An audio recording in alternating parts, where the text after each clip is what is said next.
This is the future.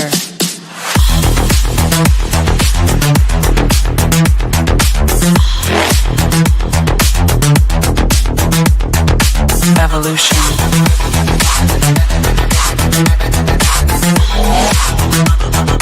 This is the future.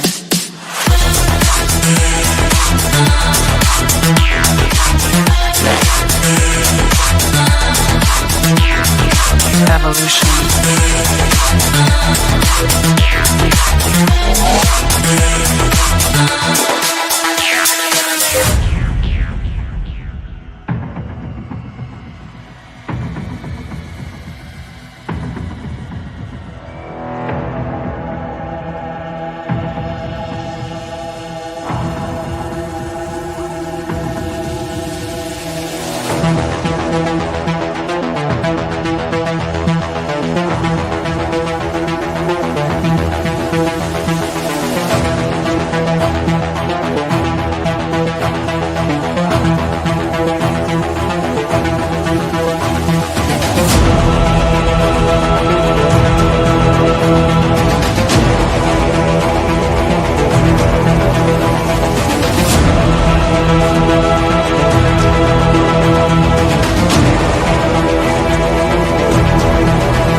This is the future. Hey guys, how's it going? Matt from Foulball Productions here. Thank you so much for joining me today.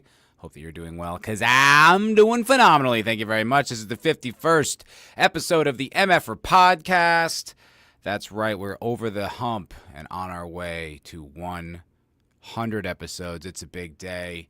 It's a big show, you know? I mean, there's me, there's Mike, and sometimes there's other people on this show. Well, thank you very much for tuning into this episode. Just as a reminder, this show is streaming on X, because I'm down with Elon, Rumble, and it's available anywhere you get podcasts. So if you find it, if you see it in the wild, you happen to be on iTunes, who does that anymore? But if you happen to find yourself there or on Spotify, just give your boy a 5-star review so we can get those numbers up and get a little more eyes on this program. But you know what? Just the fact that you're here is good enough for me. That fills my heart with joy. Joy. Remember the word joy? Boy, that was a big word. Up until it wasn't. Up until it wasn't. I have not been on the air since we got the good news. Since we found out that everything's going to be perfect from here on out, guys. No, smooth sailing, no problems. We got what we wanted. And there will be no hiccups. Everything is going to go according to plan, and that's a beautiful, beautiful thing. Last week, I had a pre-election stream with Zax. Great guy. We had a lot of fun. Streamed for about 2 hours. Talked a lot of stuff. I think some people liked it. I think some people enjoyed the show. Thing is, YouTube didn't. YouTube did not. They immediately demonetized the stream, where it remains demonetized to this day. Additionally, I got some new subs, because Zach is a generous guy, and he, raided. He set up a raid, so people that only know him and don't know me, come on over. I guess some people like me enough to press subscribe. That was wonderful news. Numbers are going up. Well, when the stream's over, or the next day, it wasn't when the stream's over. The next day, open up my little YouTube Studio app, see the demonetization. That's normal. What isn't normal is about 10 subscribers were just eliminated, and then they just removed views. Like, the stream had over 100 views when I went to bed. And then when I woke up, they took away, 10. And then they took away, and they've kept it, suppressed. It's crazy.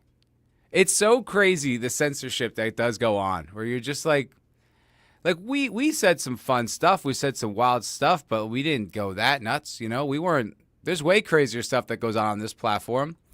But for some reason, I don't know, I guess I said some magic words that triggered the algorithm, or they haven't liked me for years, which I think is really more the case. I feel like they haven't liked me for years, because for years, no matter what I do, no matter what kind of content I put out, no matter how many eyes on it, yeah, it gets stuff goes up, and then it'll hit a certain number, and then it'll just slowly come back down, and then it'll stay there. It'll go back up and slowly come back down.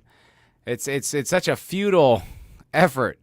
I honestly feel like I might start from scratch, with a new channel, which would suck because I've been doing this one for over 4 years, and I really like it, and I like all y'all.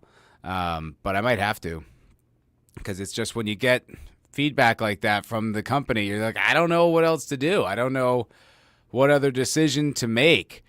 I have a lot of ideas. I've been toying with a lot of stuff recently. I found myself really gravitating towards wanting to do like more reviews and kind of like commentary on like films and TV and stuff like that. Like I have a lot of stuff to say, and I yell it at anyone who will listen, but I don't make videos out of it. And that's stupid. Because I actually want to say those things, and I actually want people to listen to them. So why not just put pen to paper, spend some hours making good content, and doing that. So I want to. So I might divide it up, right? I might do like maybe keep the sketches on this channel, do movie reviews on another channel, do the podcast on another channel. I don't know. I have to investigate my options. I know that's complicated, but I've been doing this for years, man, and it's like it's just. They hate me. I don't know what I did to piss them off, but that's the situation with me. Anyway, I guess speaking of which, get back into Trump and stuff in a minute. But speaking of which, the Penguin. Actually, you know what? Let's not start topics. Let's say hello. Right? How rude of me. Who's here? We've got Courtney. Hello, Courtney. Good to see you. Low spec Linux laptop. Hail. All hail God Emperor Daddy Trump. Hail. Ascension Dildo also acknowledging the God Emperor has returned and noting that the revolution will be monetized. Very funny. That's very funny. Big Ship, what's up? Yo, hey. Yeah, welcome in, guys. Yeah, it's big, real big. I mean, that was pretty cool. I know it's kind of old news at this point. It's about a week old news, but man, that was unexpected. I did not see that coming. I had anxiety about it all day, to be completely honest. I was like listening to streams, and I was just like, oh my God, it's really here. It's really happening. I wasn't confident. I believed. Yeah, I heard Dave Smith talking about this, and he was just like, he's looking around and he's using his metrics, and everything he's seeing is like, yeah, this is a landslide slam dunk for Trump. What other outcome could be interpreted here? But then like the media and like polls and all these outlets are being like, it's the closest race in history, And then it's like, no, it wasn't. It was a slam dunk. Although, man, I noticed today they found a few more million votes for Kamala there. Last I looked at it, it was something like 74 million for Trump or something like that, and like 69 million for Kamala. And they found another 3 million last I checked. It's just like, wow. But I mean, the losers are definitely the Democrats in this situation, and they were trying to figure out who to blame, right? They're like, was it the fact that she didn't go on Rogan? Was it the fact that all these alt-right podcasters, I think they don't say that anymore. I think they just say far-right, whatever, I'm trying to make fun of them with their own stupid lingo. Was it their fault, for platforming these fascists? They're trying to figure out all the solution. I think it's quite obvious. I mean, I think you just have to blame those 10 to 20 million Democratic voters who just didn't bother going to the polls this time around. I think you got to point the finger at them. I mean, where did they go? They just didn't show up this time. I thought democracy was on the ballot. Well, I guess not everyone's as passionate, or maybe they were sleepy. Maybe they were real hungover. They went too hard the night before. 10 to 15 million people just sat this one out. Well, I mean, it goes that way sometimes, It's hard to predict these things. They're very intangible and amorphous. But, yeah, I just think if, you're looking to point the finger at anyone, Democrats and liberals, I think you should find those 20 million people and berate them, if they're alive, that they should have showed up and voted. That's just my opinion. That's just one podcast or YouTuber's opinion. Don't take it too seriously. Don't take it too seriously. Senchadillo says, I didn't see the popular vote coming. I didn't either. I thought it was going to be a little bit more like a street battle where it was going to come down to getting those swing states, and that's what really would have mattered. Crushing the popular vote, although it's not as crushing now, but it's still, millions of votes. Crushing the popular vote was pretty cool. Pretty decisive, pretty fun. And it also just kind of silences any, not any criticism, but a lot, where you're just like, it's obviously, it's the country. And it's funny too, I was looking, there's all the lib meltdowns that are fun. They were very entertaining. I mean, the day after, Wednesday, dude, I was just scrolling those things on X all day. That was great. That was fun. Just because they were so entertaining. It was just people just melting down. But then there were these people if you're a Trump voter, if I see you, I'll stab you or whatever. And I'm just that's 1 out of every 2 people you're going to meet, right? That's half of everybody. It's this crazy thing. It's some cult off in the woods or nameless, faceless, feds that walk amongst us. No, it's half of everyone in the country. And if we're being honest, probably more than half. But yeah, I just thought that was so funny. I'm and it's amazing the lack of self-awareness and the lack of acknowledgement, personal responsibility they're taking. There's a few people who are being yeah, you know what? Maybe if we alienate everyone who isn't but the purist from our little cult, then maybe we won't have as much influence and people probably won't want to hang out with us quite as much. There were a few people saying that. Most people were not saying that. Most people were just being I can't believe the country's this racist. I can't believe the country's this sexist. You're just wow, dude. You said that in 2016. You know what I mean? So if that's what you really think is wrong, you know what I mean? If that's the problem, why would just kind of yelling that at people be the thing that would save you from the next time? Right? If they're so sexist, it's all right, well, maybe you should just start pandering to their sexism then. I don't know. You're catching L's. You're collecting L's. But Senchadillo said, this is mid-century Germans' fault, obviously, and don't forget the sexism. Yeah. Yep. Don't forget that. Whose fault was it that paying Meg Thee Stallion $3 million to twerk didn't work? Yeah. Well, there was just...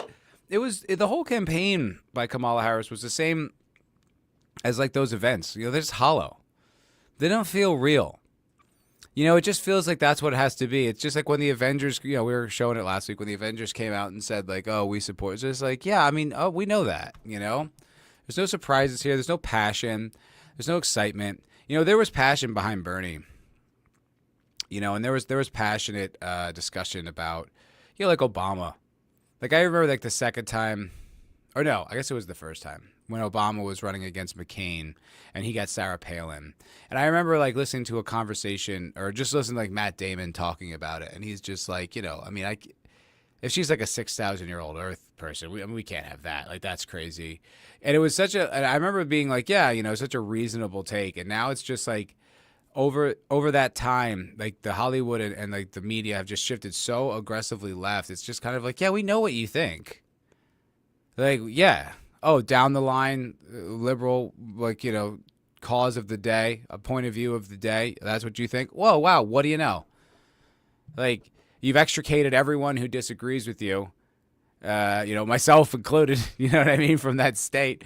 But literally, I mean, just anyone who you encounter who you disagree with is just they're shunned and forced out. And, even if they don't voice their disagreements or something like that, they're made to feel like they can't.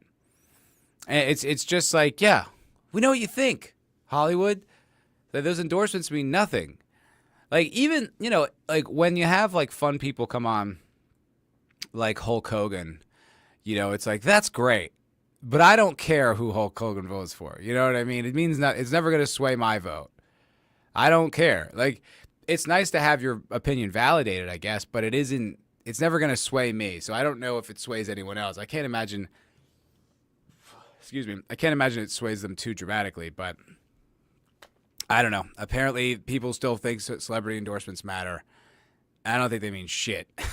I don't think they mean shit at all.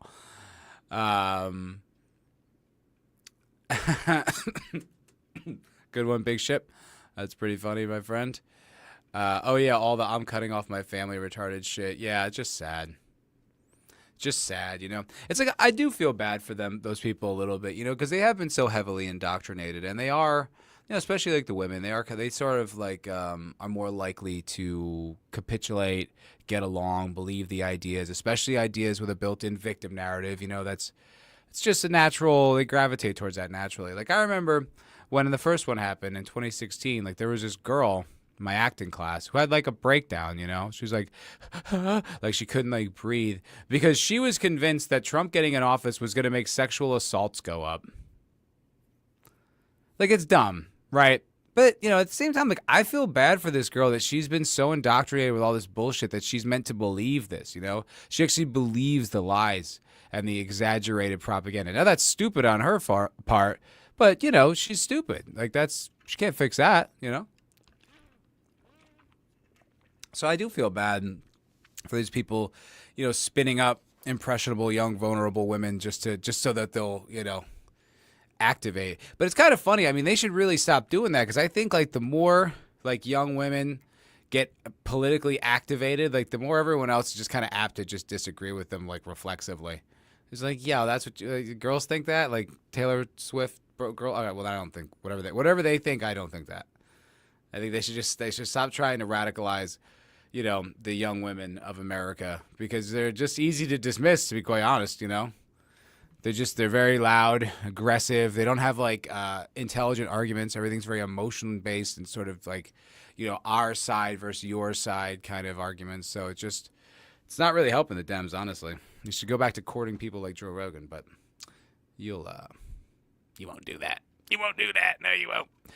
The Big Ship. Moxie found a subset on X where they were advocating for women to murder their husbands. Whoa, really? Via poison because, whoa,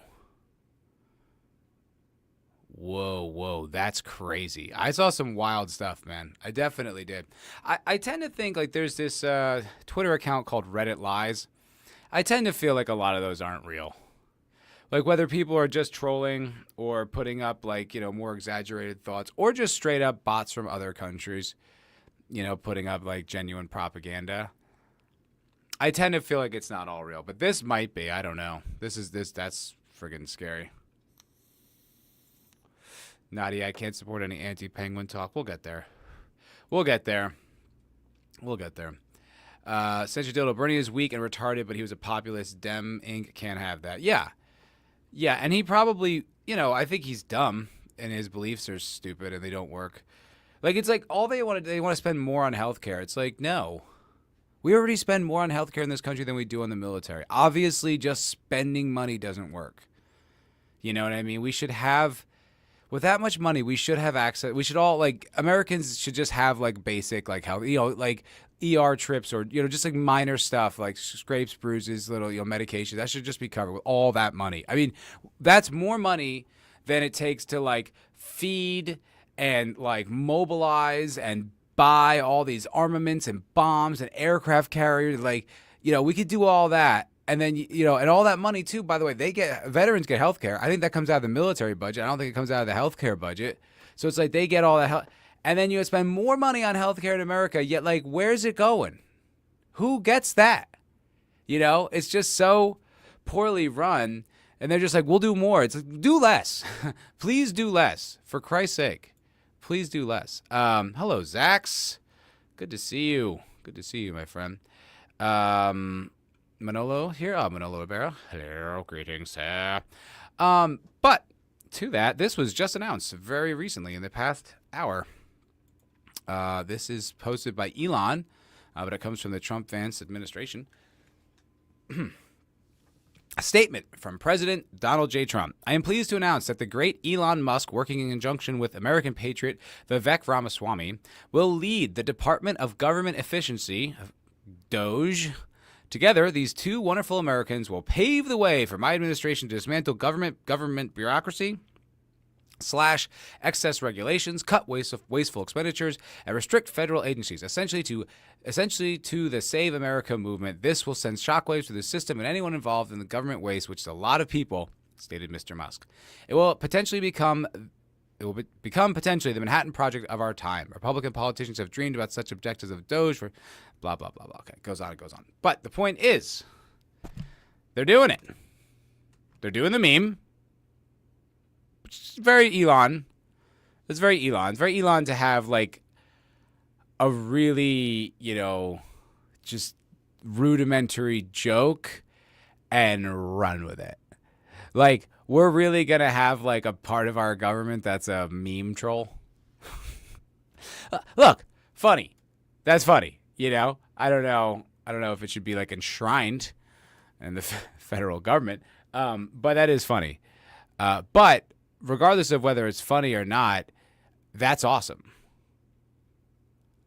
Like, that's one of the biggest things that I was excited about with this, potentially with this administration, is excess government spending. Like, it's gotten way out of hand. Like, the conservatives have talked about that for a really long time. But like, when you look at the trillions and trillions of dollars of the national debt, and the fact that now we pay more interest on the national debt than our military, it's just like there's just so much money just being bled from this country that it will eventually come home to roost. I mean, there's no way you can outrun that forever.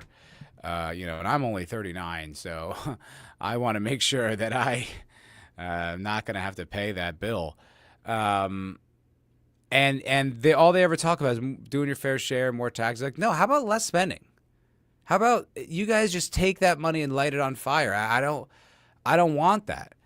And then there's all the bureaucracy. I mean, they're right about the Department of Education. It's not a good organization. There's lots of these government organizations that aren't good.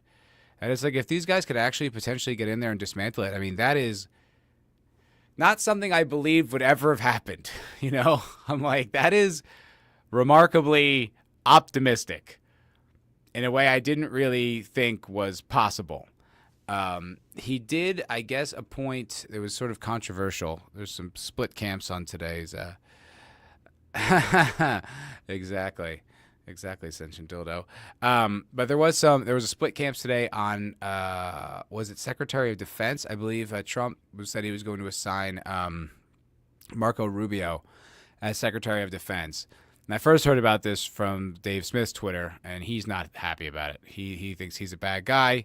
And I saw some other people I like putting that out there, not being thrilled.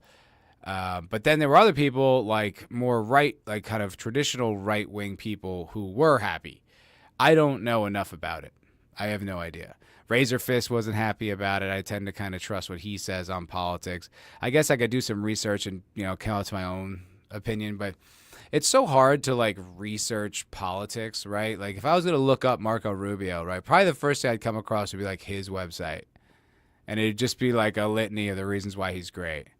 Then it'll be like some news outlet that'll be a litany of reasons why he's awful. You know what I mean? And then it's just like, and so what I have to like dig through all the history and come to my own conclusion about like every single event. I think that's just like why it's like you kind of like more get wiser with politics over time, because you can kind of observe the scale and scope of things instead of just like having to like digest like a little bit of information and make a decision right then. It's like you kind of have more to pull from. I guess, I don't know, but I'm just like I don't know. The libertarians aren't thrilled, but they're also being a little, I don't want to say greedy, but I saw like a post from Being Libertarian on Instagram today, and he's like, if we don't do there's like litany of like unbelievably revolutionary things, like in the first 2 years it'll all been nothing. And I'm just like, damn, dude, like, look, it's still like a functioning government. Like, you can't just gut it and create a power vacuum and then it gets filled with something worse. Like, this does need to be like strategically accomplished. You can't just destroy all that shit. And it's like, that's gonna, there is a bureaucracy to that. There's logistics involved. You know what I mean? You can't just be like, if you got the DEA tomorrow, it's or the DEA, the EDA, what's the whatever the Department of Education. It's not like, all right, go home, everyone, and then like the buildings are just emptied, and then it's like there's a system. You know what I mean? You don't just fire all those people. Like, it's there's a lot of logistics that go around like this type of shit. So it's just like, all right, we'll get there, but calm down, man. Hello, Gooch. Good to see you, sir. Well, welcome. What's going on, man? What is cracking? Cedric Dildo, isn't Rubio an established Republican? That's what I hear. That's what I understand. He's an established Republican. So, yeah, I guess that's bad. That was the other thing, too, was like that post was talking about how, like, it's like, all right, now we're going to get rid of the corruption because we have Republicans in the House and Senate. I'm like, that's assuming none of those House and Senate Republicans are corrupted. That's stupid because that's almost certainly not the truth. So that was kind of a weird, like, over-optimism, too. Like, it's good that you have those, you know, because, like, most likely they'll go with, like, what Trump wants to do. And if, you know, and if Trump's ideas are good, then that'll, you know, accelerate the ability for them to get passed. But, you know, just like, good, they're all Republicans, no corruption. It's like, that's retarded. That's dumb. That's a stupid thing to say.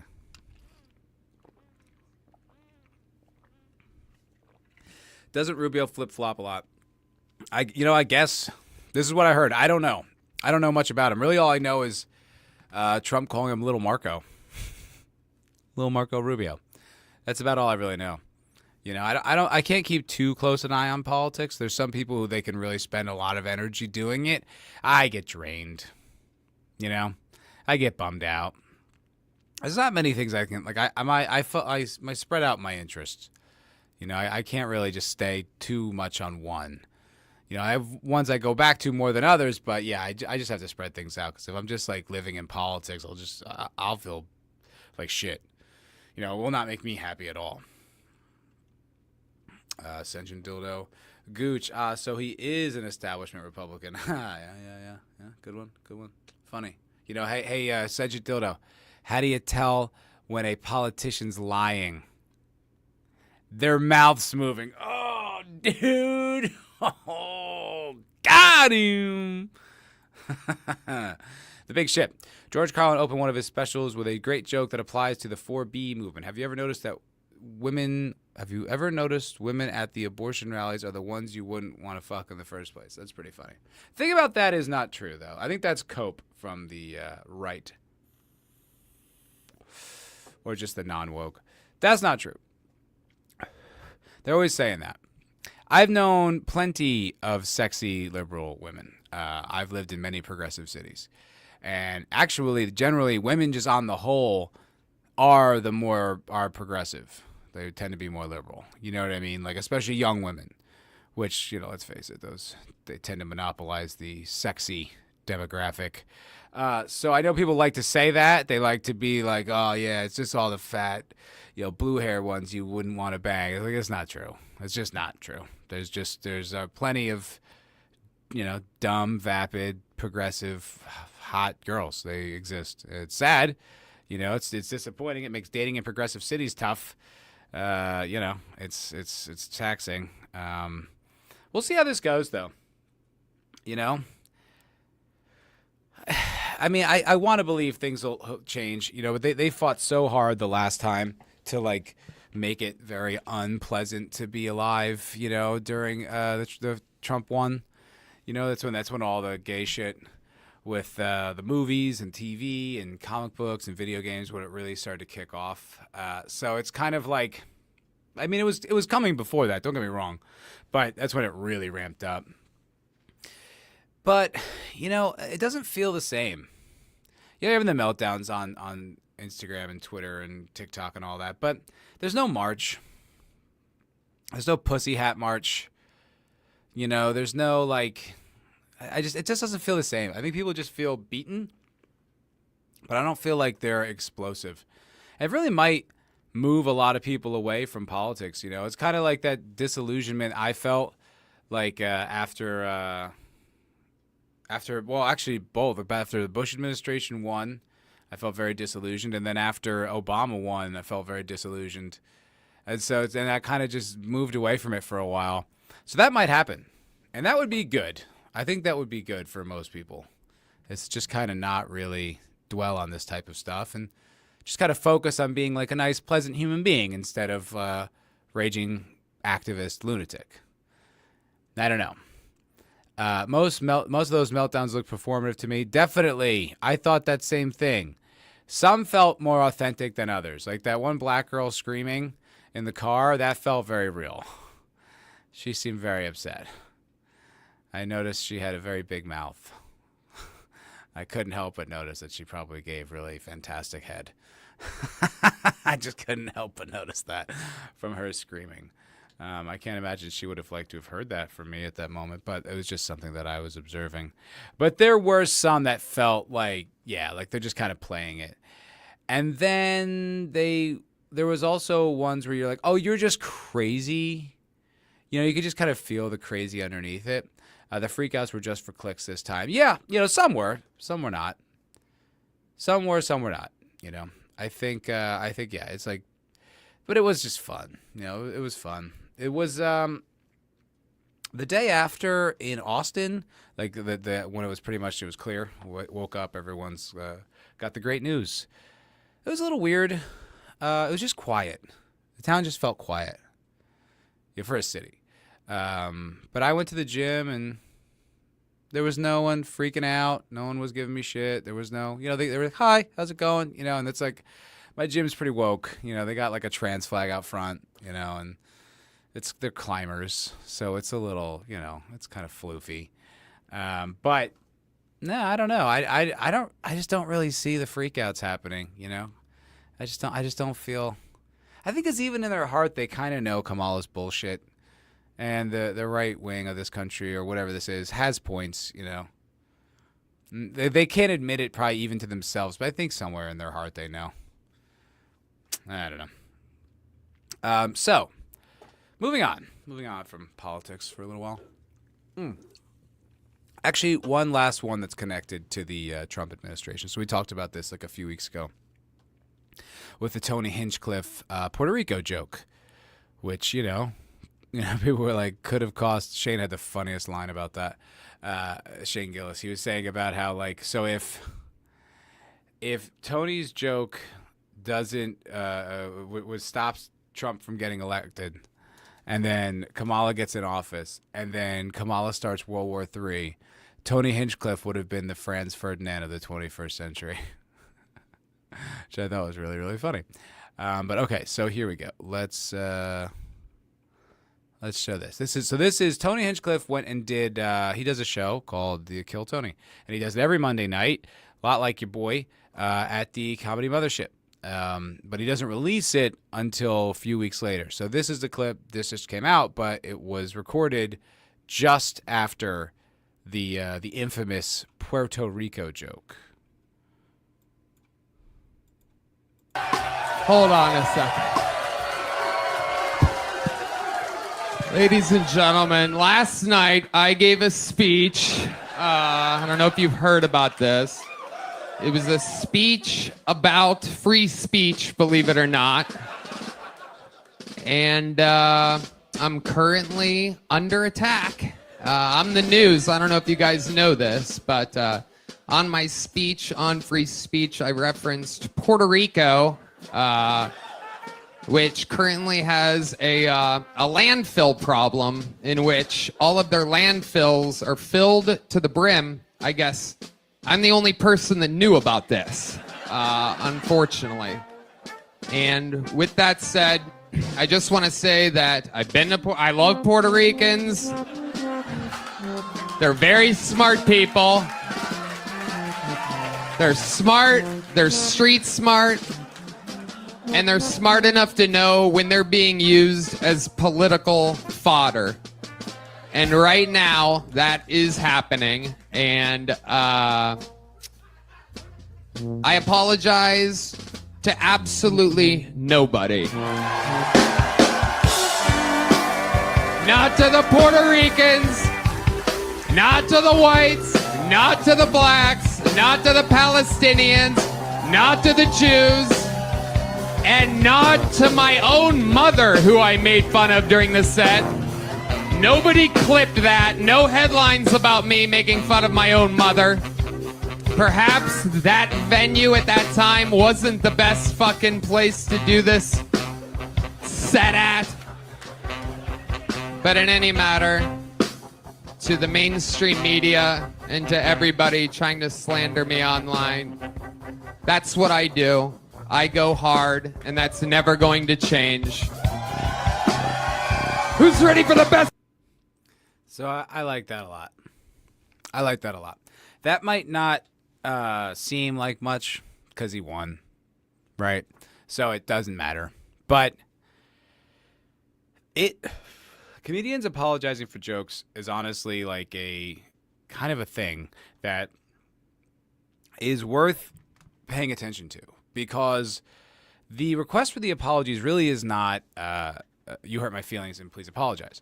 The request for the apology is capitulate to our worldview or there will be consequences. That's what it is. I mean, it's just like, were you talking against the state? Were you talking against the state? It's like that. And for years, comedians were pressured to apologize. Some didn't, right? Shane Gillis did not, famously, and became very successful. But just recently, I think in the past 6 months, maybe a year, David Lucas, pretty successful Kill Tony comedian, did apologize for like a George Floyd joke. And look, that's his right. He can do whatever he wants. But it has gotten to a point now where I think like it's so far pushed back against that it's not like a thing anymore. That doing comedy is just widely known that this is what it is. And you can say whatever you want, do whatever you want. And I think like at this point, if you're apologizing, you're just kind of admitting you care more about the industry or, whatever political connections you have than your jokes. The thing with this one is, this is a big one because this was on a big stage, right? I mean, the fate of the world was in the balance. And, the backlash wasn't great. I think it was Papa Cotton who DM'd me, and he's like, I bet Tony's thanking God for that fucking squirrel. And I was like, yeah, I think that's a good point. Yeah, I think so. Because it was not looking great. The media was running with it, and it was just the kind of fuel the opposition needed. And it would have been easy, not even politically savvy, to say something, and even kind of Trump distanced himself from it a little bit. Trump administration distanced itself a little bit. They danced around it. They were kind of like, I mean, he is a comedian, they were, but, we didn't know he was going to say that, blah, blah, blah. But him just immediately going out and being like, nah, that's what I do. That's who I am. I'm going to continue to do that is awesome, because what that does is it gives the story's over. There's nothing else to say. He doesn't apologize. What are you going to do? Are you going to take his show that he built from the ground up from, like what, you could convince Joe Rogan to let him to stop doing it at the mothership? Not going to happen. You could try to get rid of it on YouTube, but the backlash would be so tremendous. It's like, yeah, like he doesn't owe you shit. He doesn't have to apologize. And nor should he. And I think that is good. Because you saw for years people would do that. They would apologize, and it would almost make it much worse. And I know this is not exactly novel point, but this is a big one. This is big, and it's a big example of like being in a tight spot with a joke you said that, admittedly, it's not like the funniest joke in the world, but it could be, it's like more offensive than funny, kind of arguably, whether it was about the trash or not. But for him to stand strong, I think that just sets a great example for like free speech moving forward. Exactly. Submit. Lucas is mid as fuck. I agree. I'm not a fan or anything like that. I don't really care, but it's like he did do it very publicly and did kind of, bitch out. The Big Ship says, Shane apologized, Matt. Lorne Michaels basically forced me to send out a tweet. I'm a comedian that pushes boundaries was a phrase. He regrets it to this day. Yeah. I think I know what you're talking about with what Shane said. I think he was simply just acknowledging that people were upset by it. I don't think it was like a straight up like apology. Maybe I'm misremembering history.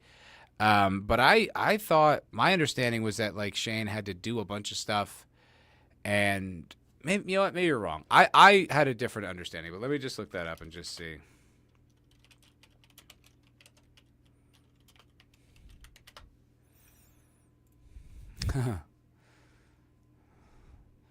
Just quickly Googling it. Gillis apologized but expressed... I don't see any... Oh, he deleted the tweet. And apologizing, he now deleted the tweet. He said he calls himself a comedian who pushes boundaries that sometimes miss the mark.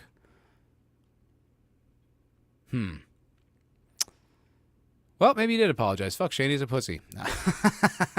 What a bitch. But I unsubscribe. Yeah, well, okay, I understand that there was more that he could have done. Like, he could have groveled more, or he could have put out, I think it was like, they gave him like a lawyer statement to put out, and he didn't do it. He said he'll do like his own version or whatever, but that wasn't good enough, and that's why I think ultimately he didn't get the gig. You know, like I said, it all worked out for him in the end. But maybe even Shane's just an example of just like when you apologize, how it doesn't matter, you know? And I just think that this this is like a momentous moment. Stupid thing to say. This moment is momentous. What an asshole. But it's an important moment in history of the apology culture. I mean, that was a thing for so long. Like Opie and Anthony, when they were together, and that was, you know, they ended it in 2014. They used to have like an apology counter. And they would, like, every single day they would find someone who had to apologize for a tweet or a statement or something taken out of context or whatever. And that was in, you know, the early 2010s. And then it just ramped up from there. And it became like a part of our culture, like apology culture. And I just think the fact that Tony just was like, no way, man, I'm not even considering apologizing is like so badass and, you know, could be the nail in the coffin for all that bullshit. I don't know. I truly don't know. There was one thing, man, I've really been talking about this topic longer than I expected. There was one more thing I realized I did want to talk about, and it was something that Trump said when he first, one of his statements that he put out.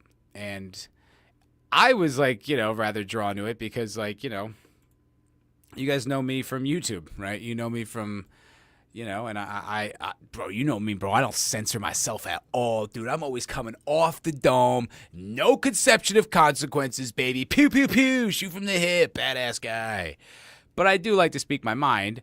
I do not like to feel, what's up, Jamalema?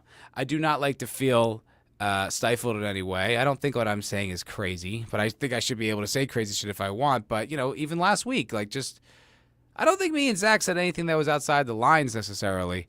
But anyway, you know, they demonetized my stream, removed subscribers, you know, like got rid of views on the video itself. You know, it's definitely censorship for whatever reason, why they feel, you know, a channel with 1,700 subs needs to be fucking, you know, censored, but they do. And this was something that Trump said about that very subject. So it's near and dear to my heart. And I won't play the whole video. Obviously, it's 6 minutes long. I think it's only like 20 seconds I'm going to play.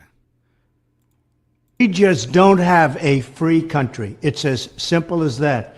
If this most fundamental right is allowed to perish, then the rest of our rights and liberties will topple, just like dominoes, one by one. They'll go down. That's why today I'm announcing my plan to shatter the left-wing censorship regime and to reclaim the right to free speech for all Americans. And reclaim is a very important word in this case because they've taken it away. In recent weeks, bombshell reports have confirmed that a sinister group of deep state bureaucrats, Silicon Valley tyrants, left-wing activists, and depraved corporate news media have been conspiring to manipulate and silence the American people. They have collaborated to suppress vital information on everything from elections to public health. The censorship cartel must be dismantled and destroyed. So that's all. I mean, just that is dope. Hello, Brahma Bull. I disagree. I do not feel I need to be censored. I feel the public has a right and the privilege to hear my searing insights. Okay, pal? Good to see you, buddy. Hello, Jamalama. Oh, I already said hello to you. I'm not saying two hellos. That's crazy talk. But that's dope, right? Like, if that's even on the table, that's amazing, right? YouTube's a private company. They can do whatever they want. It's up to them. Although it does get into that kind of gray area. It's like, well, you're not a publisher, right? It's like, so then how come you can decide what can be on your platform and what can't be? But anyway, that's awesome. if that's even mildly on the table, if we can like get to a point where like, not that it becomes illegal, but it's just kind of like you can, like you said, dismantle that bureaucratic apparatus that does reach out to these groups, that works with them. You know, I mean, the Twitter files proved how much like the FBI was directly working with Twitter, quite frankly, for both administrations, but to censor dissidents and things that they didn't want out there. Hunter Biden laptop is the most glaring and obvious and well-publicized example, but that's real shit. And it's like, if they can, you know, if they can get rid of that, hey, man, maybe my channel actually will go up. You know, maybe I'll reach that 1,800, that coveted 1,800 mark I've been missing for 3 years or whatever. But yeah, I thought that was interesting. I really did. Senjo said, yeah, Trump should go after their publisher status. Well, if they're going to keep this shit up, you know, they're going to keep this shit up. I don't know. It's you know, it's just, you know, we know why it sucks. And I think we're all pretty much in agreement on that, why that's gay as hell. Anyway, now I'm finally done with politics, 47 minutes in. So I finished watching The Penguin last night, and I saw like all the, you know, some names on Twitter, Mahler, Nerdrotic, everybody, it seems, that I follow who talks about content kind of universally loved it. And I kind of didn't. I did really like it, but there was something off. Something in the core of that rubbed me the wrong way for kind of a while. And I feel like, in a way, it kind of reminds me of the way they deconstructed Joker, right? You had the Joker movie, the original Joker movie, where at the end, you know, you're empathetic to this villain and you're just like, yeah, cool, that was dope. Like, it's like you can recognize functionally that's a bad guy, but you're rooting for him. I feel like in this show, they were trying to make sure that couldn't happen. I think they start you off by rooting for him, and then they give him like a relatively sympathetic background, and then they just deconstructed that brick by brick throughout the whole rest of the show, and I didn't like that. I don't think that's how you tell stories.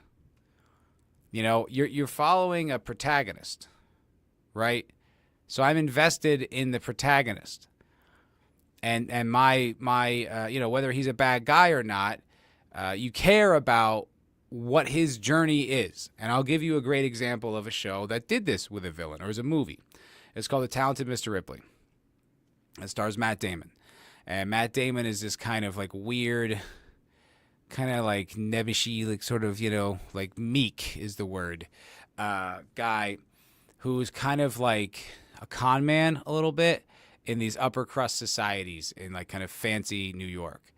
And he goes to, I forgot exactly why, but he ends up going to Italy and meeting up with this guy played by Jude Law, who's like this real like effortless, confident, wealthy, successful young kid. You know, he's handsome. He's got a beautiful girlfriend. And Matt Damon, like, you know, was kind of like enamored with him. Also, like, emotionally and just sort of like as a guy, but also sexually.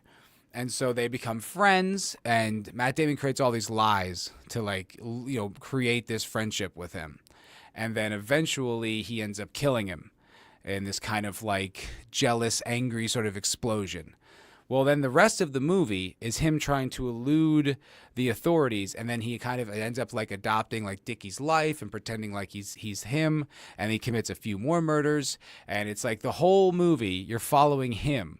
So when like people are going to catch him, which is what should happen because he's a bad guy, you as the audience are like, oh, you don't want him to get caught because he's your protagonist, right? And that's what's so cool about a movie like that, where you kind of reflect on it. You're like, damn, that's fucked up, you know? Like, they had me rooting for this guy who's like a murderer, and it's like the tension comes from he might get caught. Like, you meet Philip Seymour Hoffman, and that's Dickie's friend, you know, Jude Law's friend, and he's immediately on to Matt Damon. He's just like, there's nothing wrong about this guy. Like, I don't like him. I'm going to just be mean to him right away. And as the audience, we're like, oh, fuck this Philip Seymour Hoffman guy. It's like, but he's right. You know, in the normal world, if you were in that situation, he's the correct one. You know, he's sniffing out the sociopath, the deceptive one. In this show, they don't do that, right? In this show, you see it from his perspective, and then it somehow like it detaches from his perspective, and then it just spends the rest of the show showing you why he's such a piece of shit. And that doesn't make any sense because he's the protagonist. So we're seeing the show from his eyes. So he doesn't see the world this way. You know, he doesn't see himself as this person. Like, it was like they suddenly went from seeing it from his perspective to now seeing it about him. It was inept. What they should have done, if they wanted to tell that story of this deconstruction of this, like, powerful crime lord into, like, you know, who he really was, they should have done it through the kid's eyes. Was it Nick?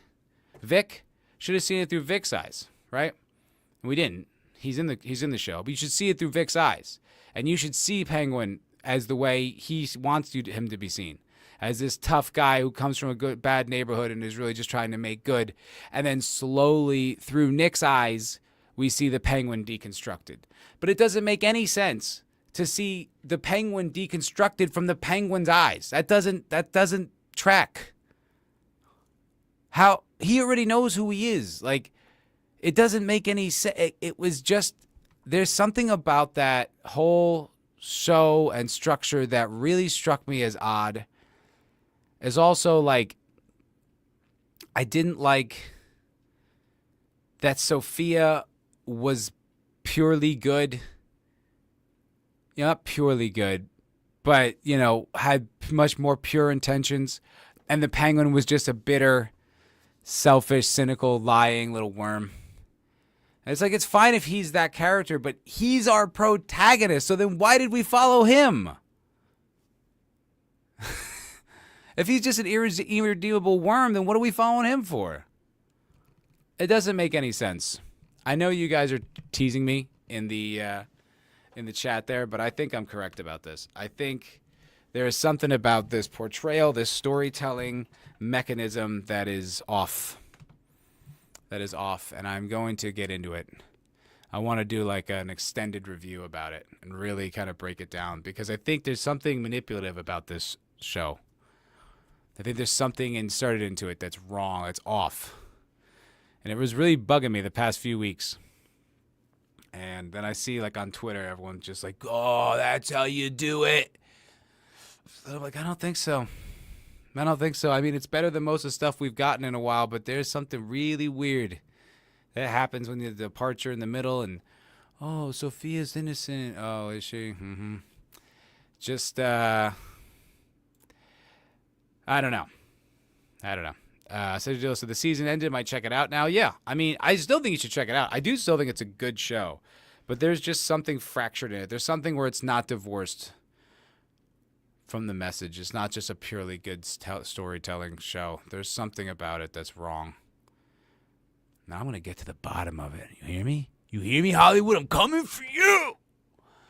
There's something about it that just bugs me.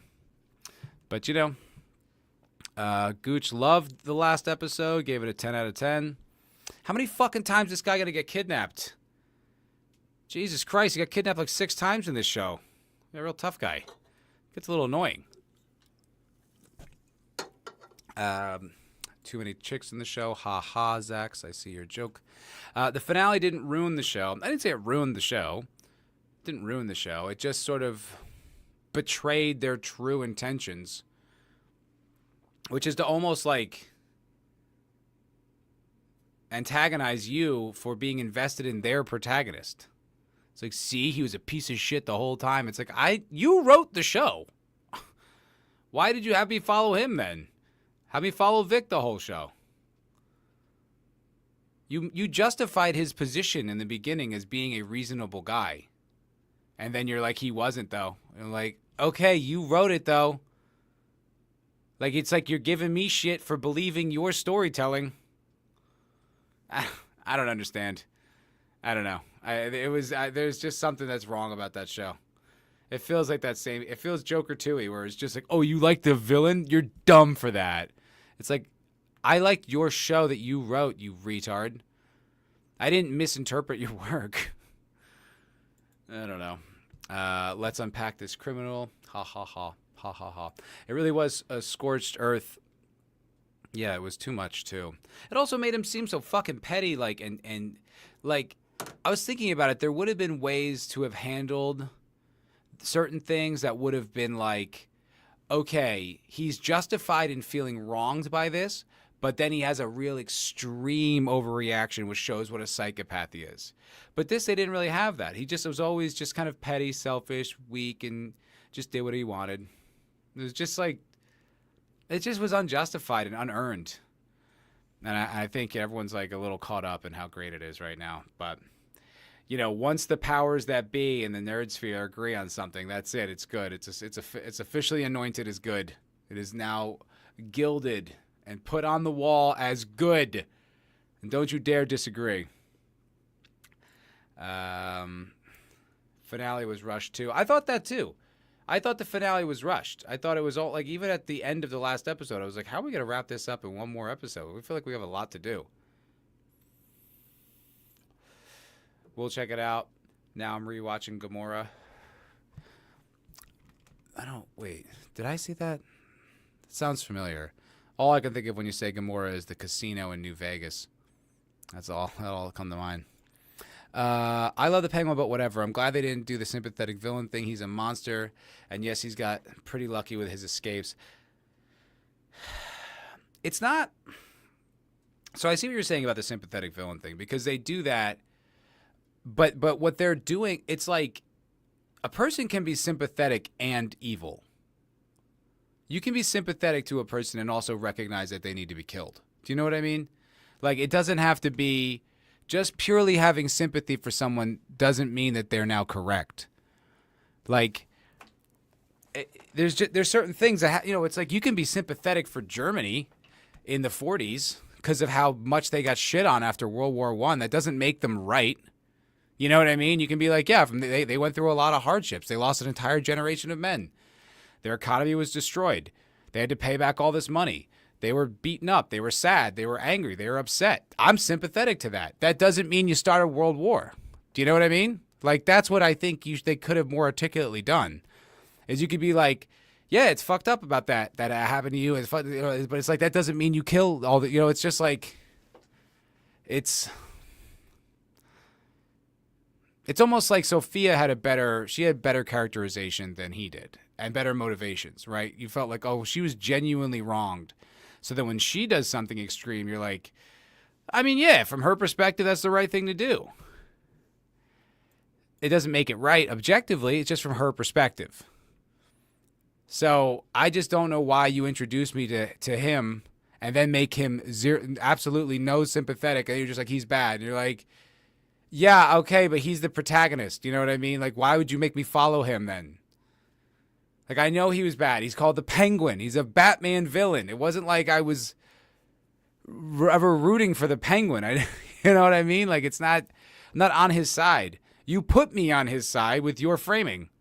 And then you betrayed that by the end when you're like, nah, the whole time he's a real bad guy. It's just like, all right, then why didn't we follow Vic? Or why didn't we follow Sophia? Like, why are we following the villain of the show? But you framed it like he's the protagonist. It's bad. That's bad. I think that's bad storytelling. And I don't think I'm wrong about this. The more I'm talking about it, the more I'm convinced. But anyway. Right. Yeah. Okay. Yeah. Was there a movie about that too? Did that start as a movie, Sentient Dildo, and then turn into a show? Because I think I've seen the movie. If I'm thinking of this correctly, and I think that I am. Exactly, Zax. Can't be all bad, right? I don't know. Do you guys think I'm crazy about this? Am I off? Am I wildly off base on this? I just feel like that was manipulative storytelling. It was like, hey, care about this guy. You shouldn't. He's bad. It's like, okay, you told me to care about him. I don't know. There was a movie, yes. It's all based on a book. Okay, cool. Yeah, I've seen that movie. I don't remember it, but I do remember seeing it. Huh, there's a show. Well, what do you know about that? Anyway, I'm going to work on a review of that show because I think it's worth my time. Also because I was so invested in the show, and then I just kind of slowly became more divorced from it. So I think it's going to be thorough. I think I'm going to go back and rewatch all the episodes and take notes and try to deconstruct it in a way that makes sense to me. Because I couldn't really put a finger on exactly what the hell was bugging me about it, but it was bugging me for like a few episodes. But I don't know. I should say making the villain sympathetic for the purpose of mucking up the morality, blurring the lines between good and evil. Yeah, like the way they did it with all those Disney movies where they do that. It's stupid. That's dumb. Because then they just make him the hero. It's like that town of Mr. Ripley is such a good example because you are so invested in his story and you have sympathy for him, or empathy, whatever, and you want him to succeed. But also at the same time, he's evil. So it's like objectively, he's a bad guy. So it's like, but you didn't betray your storytelling framing by halfway just selling him out, right? You started telling a story about him. So I am now invested in him by the very nature of you're telling the story about him. That's how storytelling works. Why would you tell the story about him only to deconstruct it and destroy his, all the reasons you thought he was good, he wasn't? Okay, you told me to think that. I didn't come up with that on my own. I really felt like they were trying to overcorrect for everyone liking Joker. And this came out within, a month of Joker 2? I feel like it was the same thing. I feel like they didn't, which is like dumb. It's like people like villains, good, like a good villain, people like it. It's like, and you love to hate them. It's like, I honestly, I don't know. I think I'm just surprised that everyone's just like, best show ever. That's how you do it. I'm like, everyone thinks this? Really? Why am I like so convinced that there's something very off about this? Anyway, dude that wrote that book is still under police protection. Whoa, shit. Damn, that's pretty scary. I guess the mob's probably still pretty real in old Italy. And I totally see merit in your argument. I appreciate it. Stick to your guns. All good. Thanks. Thank you, Jambalama. Much appreciated. Play this clip. Now listen, Sentient Dildo, you have a history of sharing certain clips with me that, might not be the most wholesome content, you could argue, or it literally just be straight up making fun of me. Oh, and this is from that show, but this is a clip from a show. I'm gonna get knocked. They're gonna hit me. I'll play it a little bit. I'll play it a little bit, just a little.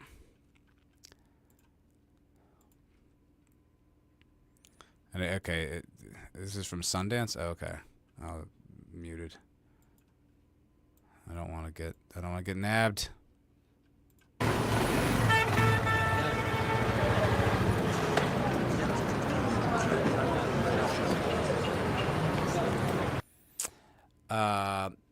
It's definitely more to discuss. Gooch is starting. Hopefully, catch you soon.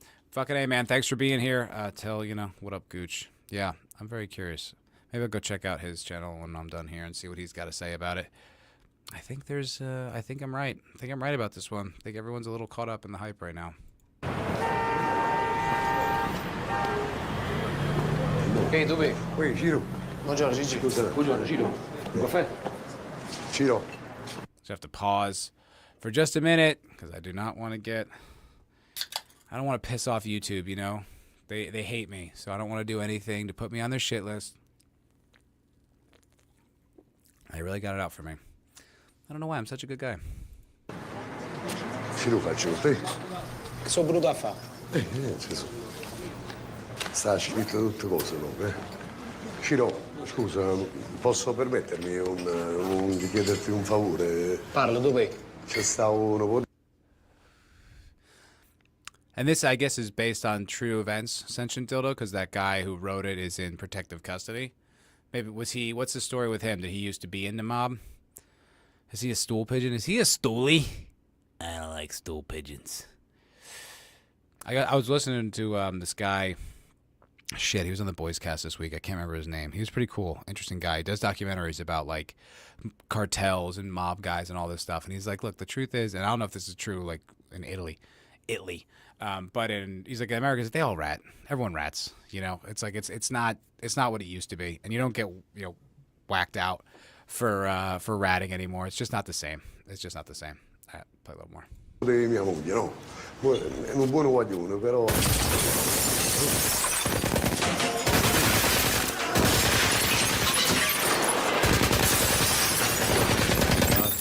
Cover your eyes, kids. Oh, is that a grenade? Oh! Oh! Damn. That was a thorough ambush. Thorough. Wow. Huh. That seems worth seeing. That seems good. I'll have to check that out at some point. Yeah, based on Gomorrah wars in the early 2000s. Oh, dude who wrote it wasn't a gangster. He was from that neighborhood. Oh, that's interesting. Oh, that's cool. Oh, that sounds good. I'll have to check that out. I'm currently watching another crime drama. I'm in the throes of it. I'm watching Westerns right now.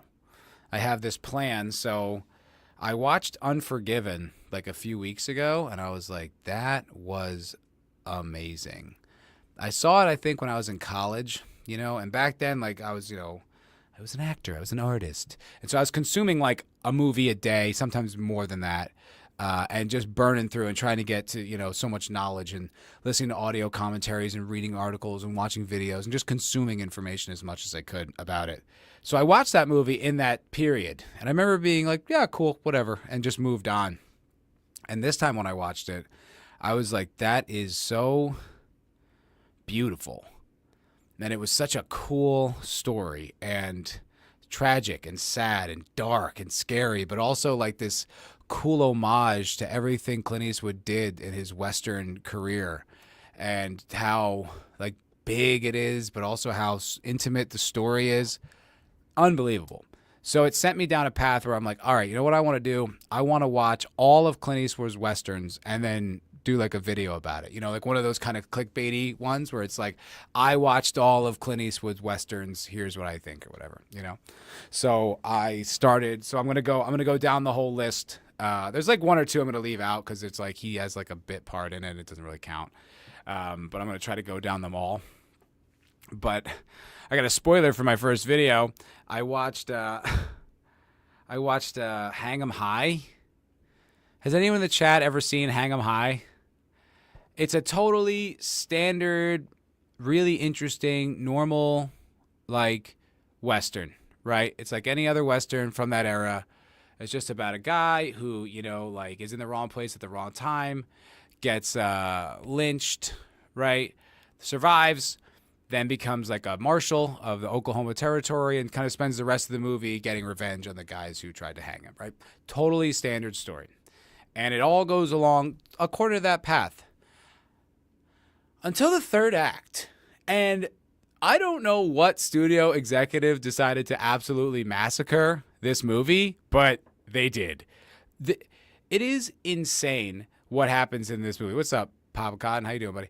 It's insane. So it's like there's this big thing where he's got to get these guys back into town, and you think it's going to all go wrong, and then like he gets them and then like hangs them, and then he gets ambushed by like the bad posse who's still left over, right? And he gets shot and he gets in the hospital. And then out of nowhere, completely unprompted by anything, in the middle of the third act with like 15 minutes to go, they just introduce a romance out of the fucking blue to a woman that he had spoken one word to. And then they're like on a picnic. And you're like, what the fuck? What is going on? And he's walking around. He's fine.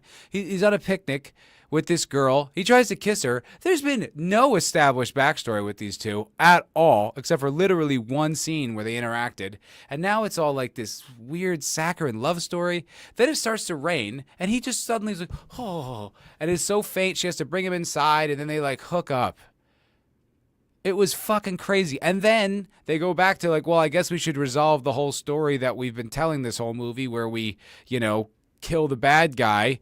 And then he just approaches a house we've never seen before. They never established how the hell he even knew where that house was. And then he just ambushes it and kills everybody. Movie over. I was like, what the fuck was that? It was the most bizarre departure from like what was a totally normal, totally consistent, reasonable Western story structure for like the most insane left turn in a movie I've maybe ever seen. I couldn't believe it. I was like, what? Like I was like yelling out loud to my TV. It was absolutely insane. So that is going to be probably my first video in the Western canon of all of Clint Eastwood's Westerns. I'm excited to do it. So it's a genre I don't really know much about and I don't really watch. So pretty excited. Speaking of Westerns, so I don't know how familiar you guys are with the show Yellowstone. Kevin Costner led. Basically, soap opera for guys. I think there's a way to put it. It's a cool show. It's fun. I do like Yellowstone. I really find it very interesting. They poke fun at libs, which I love. I love when they poke fun at the libs. But they basically kind of make them like the butt of the jokes every once in a while, which is fun. And the thing is, like, when you watch the show, just watch it with the knowledge that it's like kind of ridiculous. So Kevin Costner and Taylor Sheridan, they're like the big names. Taylor Sheridan is this powerhouse who makes Yellowstone, Tulsa King, Mayor of Kingstown, like all these shows. They're all great. They're all on at the same time. It's just like he's, and somehow like they're not gay, they're not woke, they're all really good. It's just like, who is this guy, Taylor? And he's a good actor too. He actually shows up in the show. Well, kind of famously, as Sentient Dildo points out, there was a big departure, some disagreement. It never really came out with what it was, but Kevin Costner was quoted as saying like Taylor Sheridan like thinks he's God or something like that, something to that effect. And I guess I don't know if it was Costner's like ego or if Kevin Costner like always wanted to do this, but he did that his own epic Western, right? That I don't even remember the name of, that came and went and flopped. It was supposed to be like this gigantic epic that's like 3 parts and 8 hours long or whatever, and no one gave a shit about it. And so it looked like, I guess from that I guess it was kind of Kevin Costner being like, it's like if you sort of look at the outcomes, right? It's like stick with the show that's like kind of revitalized your career towards, at this stage in your career, finish that out with Taylor, or go do this unbelievably epic Western that no one asked for, that no one really wants anymore. Like the thing is, like Yellowstone's like not like a Western necessarily, like it's set in that world, but it's really more like an action show, like Breaking Bad, just sort of set in the world of this ranch. It moves. It's got a lot of pacing.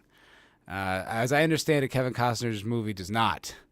And Sinjil pointed out that yes, his ego got checked, and so that movie's spectacularly flopped. Well, the news story is, I guess Yellowstone new season just premiered, and they take the John Dutton character, who's like the patriarch of the family, kind of the glue of the family, who's, weathered all these proverbial storms throughout the years, and like his father had to deal with it, and his father's father before him, and people always try to take the ranch. Well, I guess the way they decided to deal with him was he just killed himself. Yep. He just ends his own life. Did they not talk about, I did pick the wrong article. I'm an idiot. It was the Decider article. Sorry, everybody. It's my bad. I apologize. But yeah, I guess we don't even need to read it. But yeah, they just decided to just have, that's how he dies. They're just like, yeah, no, John Dutton pettily killed himself. What the fuck, man? They both look like dickheads. I know. Yeah, I know. I don't know what the framing is, but like, what's the justification that could possibly have? Like, why would you do that? Yeah, right? Lame as fuck. Pretty gay. Pretty gay. Yellowstone is a mafia show. Yeah, it is. That's totally the tone of it. It's just like mafiosos with cowboy hats. Yeah, That's exactly what it is. Because that's totally in his character, lol. Right, exactly. Exactly. Let me see if I can't pull that article up. Yeah, he survives getting shot 12 times, but then kills himself. Yeah. Yeah. And like his whole thing is like fighting to keep the ranch, to keep it in the family and all this stuff. And that's his whole energy and how tough him and the Duttons are and how many years they've been there. And then that's just that. It's like, that is ridiculous, man. That's just like, that's like on par with the way South Park got rid of Isaac Hayes, got rid of the chef character. Because he didn't like when they criticized Scientology, so they like destroyed him. It's like the same thing, but not funny. All right, let's see here. Okay, Yellowstone wasted no time at all explaining Kevin Costner's absence from the second part of season 5, which premiered Sunday on Paramount Network.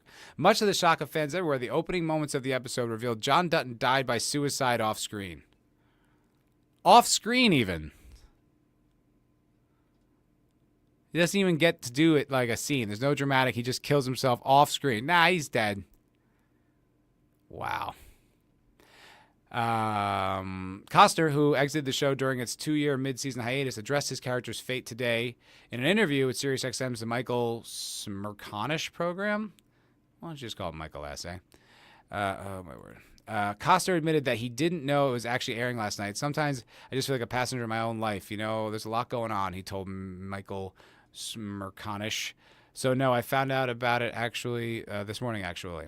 He explained that he was not aware that the shocking death was in store for his character, though he suggested a couple of possible endings for John over the years. No, I didn't see it all. I heard it's a suicide, so that doesn't make me want to rush out to go see it. Nah, that seems pretty boring, but... Yo, what the fuck, dude? That seems pretty petty from Sheridan. Yeah, it totally is, dude. That's just maybe they're like the differences were irreconcilable, and maybe he started insulting his wife or something like that. But it's like you guys just got to figure it out, Or I think even the other move would have just been to straight up recast him. Yeah. Just have a completely different character play him. That's an option too. I don't know, but that is so lame. It makes me not really, like what Costner says, like I don't really want to watch the next season. Yeah, another show I won't be going back to, right?